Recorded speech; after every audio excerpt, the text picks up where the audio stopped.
ये बात सन 2015 के आसपास की है। रजत नाम का एक लड़का अपनी नीट की तैयारी करने के लिए कोटा शहर में आया था।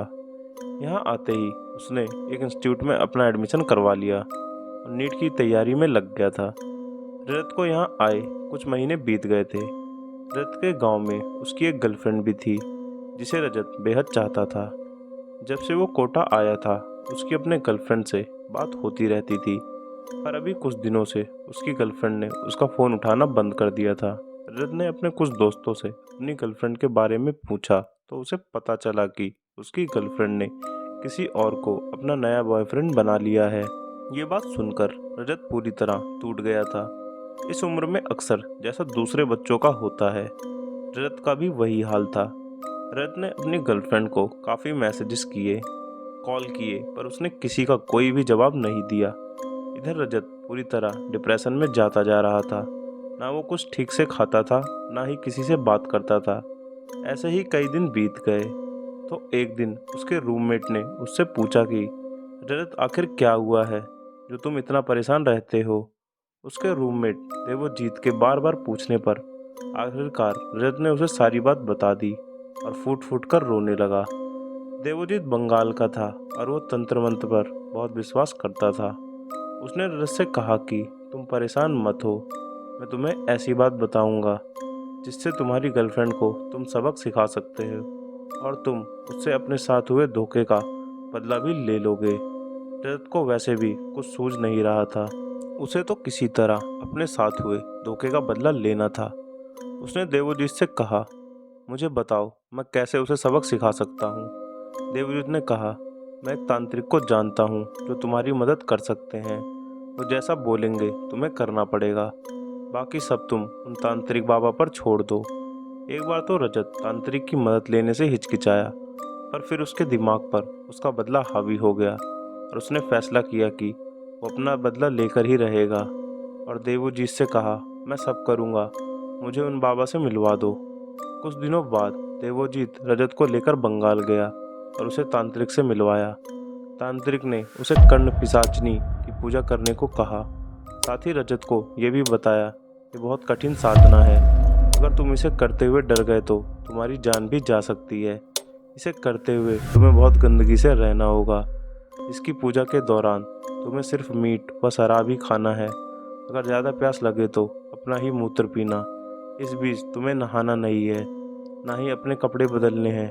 आखिर में तांत्रिक ने कहा, जब तुम इसकी साधना पूर्ण कर लेते हो तो कर्ण पिशाचनी तुमसे पूछेगी कि तुम मुझे किस रूप में चाहते हो, तो तुम उसे माँ या बहन के रूप में मांगना। अगर तुमने उसे स्त्री रूप में मांगा तो तुम्हारे साथ बहुत बुरा होगा। रजत ने तांत्रिक की सारी बातें सुनी और कर्ण पिशाचनी की साधना करने का फैसला किया। रजत और देवोजीत दोनों वापस कोटा आ गए और रजत ने अगले दिन से रात में कर्ण पिशाचनी की साधना शुरू कर दी। ये पूरे 21 दिन की साधना थी और साथ ही ये बहुत भयानक भी थी। पहले 2 दिन तो रजत को कुछ भी महसूस नहीं हुआ, पर जब तीसरे दिन रजत ने साधना शुरू की तो उसे ऐसा लगा जैसे कोई परछाई उसके पास से गुजरी हो। तीसरे दिन वो परछाई रजत को अपने आसपास महसूस होती रही। चौथे दिन जब साधना शुरू हुई तो रजत को वो परछाई और साफ दिखाई देने लगी और उसे ऐसा लगता जैसे कोई उसके कान में कुछ कह रहा है। रजत साधना करता रहा। 10वां दिन आते आते रजत की वेशभूषा बिल्कुल बदल चुकी थी। उसके शरीर से बदबू आने लगी थी और चारों तरफ गंदगी थी। आज साधना के वक्त उसे कर्ण पिशाचनी बिल्कुल साफ दिखाई दी। उसका चेहरा देखकर रजत बिल्कुल कांप गया था। भयानक शब्द भी उसके चेहरे के डरावनेपन के आगे कुछ नहीं था। उसकी आवाज़ से रजत के कान फटने लगे थे। रजत ने कलेजा मजबूत करके साधना जारी रखी। इसके बाद हर रात और डरावनी होती गई। कर्ण पिशाचनी और भयानक होती जा रही थी। रजत की वेशभूषा और गंदी होती जा रही थी। कर्ण पिशाचनी हर कोशिश करती कि रजत की साधना पूरी ना हो पाए। बिल्कुल उसके चेहरे के सामने आ जाती, उसके शरीर को कष्ट देती, भयानक आवाज़ें निकालती। पर रजत ने कलेजा मजबूत करके, या फिर ये कहें बदले की भावना से, किसी तरह 20 दिन की पूजा पूरी कर ली। बस एक दिन और बचा था, उसके बाद उसकी साधना पूरी होने वाली थी। आज 21वें दिन रजत ने जी भर के मीट खाया, खूब शराब पी, अपना ही मलमूत्र खाया, जितनी गंदगी संभव थी उसने सब किया। रजत के शरीर से बेहद बदबू आ रही थी, सारे शरीर पर मैल जमा थी। कोई उसे देखकर ये बिल्कुल नहीं कह सकता था कि ये वही रजत है जो कुछ महीने पहले अपने गांव से पढ़ने के लिए कोटा आया था। रजत को अब बस रात होने का इंतजार था। उसने साधना की सारी सामग्री इकट्ठा कर ली थी और आज रात होते ही रजत अपने साधना स्थान पर बैठ गया। रजत के मन में कुछ था तो बस बदले की भावना थी। इसी भावना के चलते रजत ने अब तक की साधना पूरी कर ली थी और उसे बस आज की रात खत्म होने का इंतजार था। उसने आज की साधना शुरू कर दी। साधना के शुरू होते ही कर्ण पिशाचिनी उसके सामने आ खड़ी हुई। वो बिल्कुल नग्न अवस्था में थी। इतनी भयानक वो पिछले 20 दिनों में कभी न दिखी थी। उसके धड़ पर कई सर थे, कई सारे हाथ थे, चेहरे पर कई आंखें थी, जीभ बाहर निकली हुई थी। लहराते बाल उसकी भयानकता को और बढ़ा रहे थे। साधना आगे बढ़ते ही वो इतनी जोर से चिल्लाई जैसे किसी ने रजत के कान पर कई बादल एक साथ फोड़ दिए हों। रजत का दिल थम गया।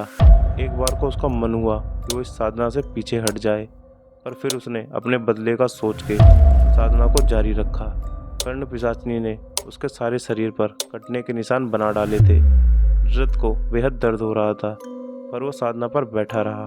आखिरकार उसकी साधना पूरी हो गई। वो बेहोश होने को था, तभी उसे अपने सामने एक अप्सरा दिखी। उससे ज़्यादा सुंदर स्त्री रजत ने अपने पूरे जीवन में नहीं देखी थी। वो इतनी सुंदर थी कि रजत ने कभी सोचा भी नहीं था कि कोई स्त्री इतनी सुंदर भी हो सकती है। रजत के शरीर से सारी पीड़ा भी दूर होने लगी थी और शरीर से सारे कटने के निशान भी गायब थे। वो खुद को बिल्कुल ठीक महसूस कर रहा था।